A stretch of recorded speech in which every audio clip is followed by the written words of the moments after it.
aló, aló, sí, aló, aló. Perfecto, como vamos a ponerlo. Bien.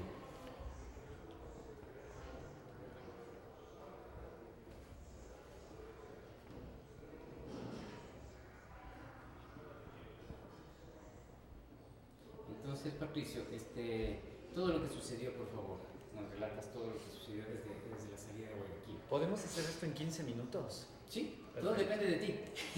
De que nos Hasta relatas dónde así, sean bien 15 condensadito todo y ya. Chévere. Hasta dónde sean mis 15.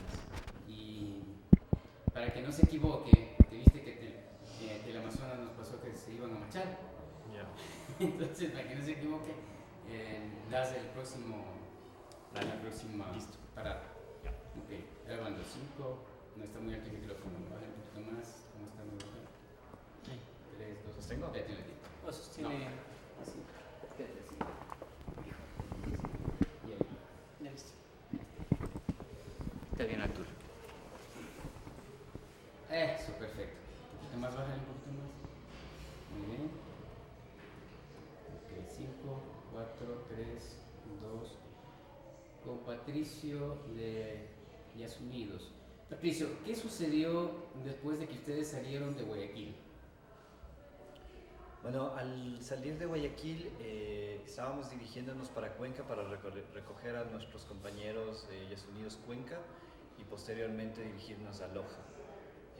En el tramo, en el kilómetro 35 aproximadamente, vía Naranjal, se nos detuvo una primera vez, digamos, en este tránsito, ¿no? Habría sido la tercera en todo el día.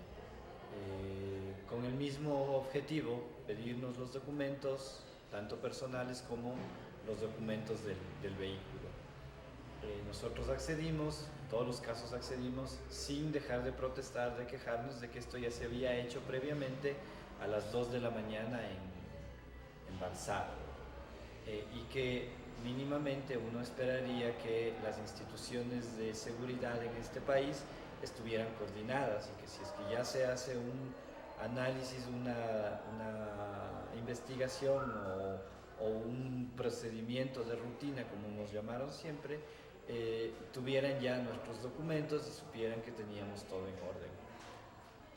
Efectivamente, después de habernos quejado y de haber protestado, el policía se comunicó con otro, era un policía de la Policía Nacional, era un oficial de la Policía Nacional, se comunicó con oficiales de tránsito para que se acercaran ellos a verificar los documentos del vehículo.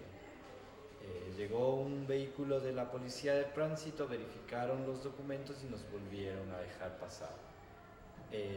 Aproximadamente en el kilómetro 48 de la misma vía se nos volvió a detener con el mismo argumento,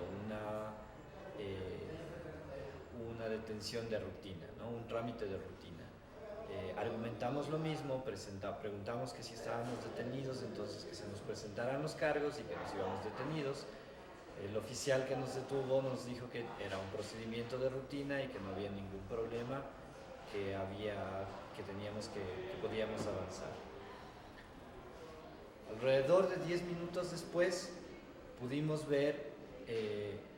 confirmar ya la presencia de un vehículo que nos estaba siguiendo detrás y un vehículo que estaba delante nuestro, sin placas los dos, y vimos nosotros mismos cómo este vehículo se detuvo al lado de una de las camionetas de la Policía de Tránsito a hablar con ellos.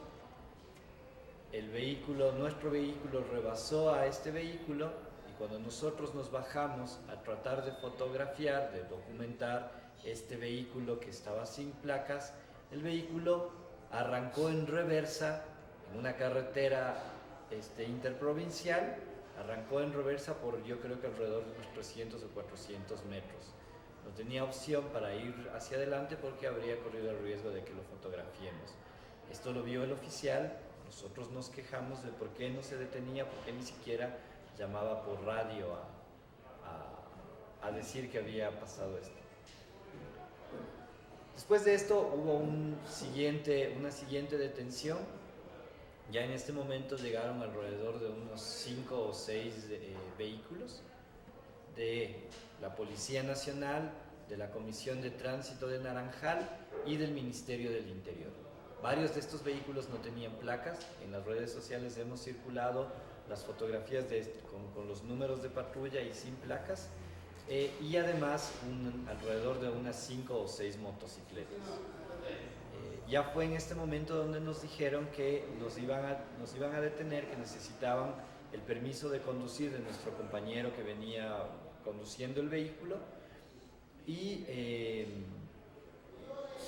él les dio sus documentos y dijeron que el cargo, que tenía que acompañarles al cuartel de la policía porque tenía un cargo, y que el cargo era que este tipo de documentos, este permiso de conducir internacional, no le permitía conducir en Ecuador en un vehículo que transporte pasajeros. Por tanto iba a ser denunciado como que estuviera tomando el papel de una cooperativa y que estuviera haciendo lucro en el país. Frente a esto nosotros nos opusimos.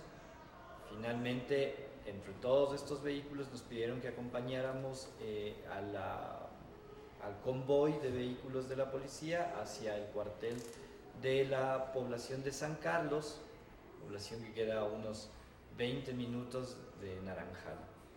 Nosotros nos dirigimos hacia allá.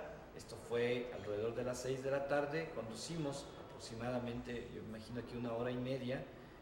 Cuando llegamos al sitio donde estaba el cuartel, ya era en la noche, y el cuartel estaba unos 10 minutos después de San Carlos. Es decir, estuvimos detenidos en un sitio en donde no había posibilidades de tomar siquiera un bus. El argumento de la policía era que no estábamos detenidos, que el que estaba retenido era el vehículo. Pero al estar en medio de la carretera, en un sitio donde no había una parada de buses, donde no paraban buses, era evidente que también nosotros estábamos detenidos. Lo que nosotros pedimos, en ese momento nos dijeron que iban a detener el vehículo en ese sitio y que nosotros podíamos seguir. Nosotros pedimos que nuestro abogado, enseguida hicimos trámites para tener el apoyo de un abogado, y que si mientras nuestro abogado no llegaba y pudiera hacer un informe, digamos, tipo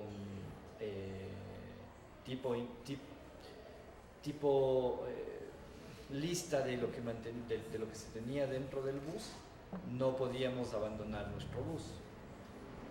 La policía accedió. Cuando el abogado llegó, antes de que el abogado llegue, llegó un grupo de militares con chalecos antibalas que decían aduana, argumentando que ellos habían recibido una orden desde arriba, así dijeron ellos, habían recibido una orden desde arriba de que debían llevar el vehículo, el bus de la caravana climática hacia Guayaquil. Nosotros argumentamos que no se podían llevar porque no había llegado nuestro abogado y no tenían ningún documento que avalara que estaban haciendo algo legal. Nunca nos presentaron un documento donde se pudiera efectivamente comprobar que tenían una orden de un juez para detenernos. Finalmente nuestro abogado llegó, habló con los militares de aduana, y ellos le dijeron que en esa zona no se podía hacer el informe ni catear el bus, que debían llevarlo a Guayaquil. Eso fue lo que se hizo. 2 compañeros nuestros fueron en el bus para asegurarse de que no desaparecieran cosas del bus ni aparecieran cosas que no nos pertenezcan. Digamos, el argumento de las fuerzas de la aduana era que debían hacer un ingreso en los patios de la aduana que tenía que ser realizado con canes amaestrados.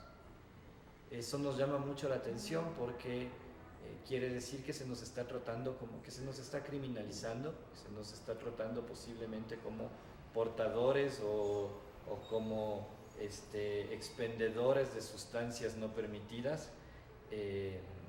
Sin embargo, nosotros accedimos a que eso pasara, que se llevaran el bus, Y lo que nos han comentado nuestros compañeros en Guayaquil es que cuando llegaron a Guayaquil, la aduana dijo que no tenían ni canes amaestrados ni el personal que pudiera hacer ese cateo del bus.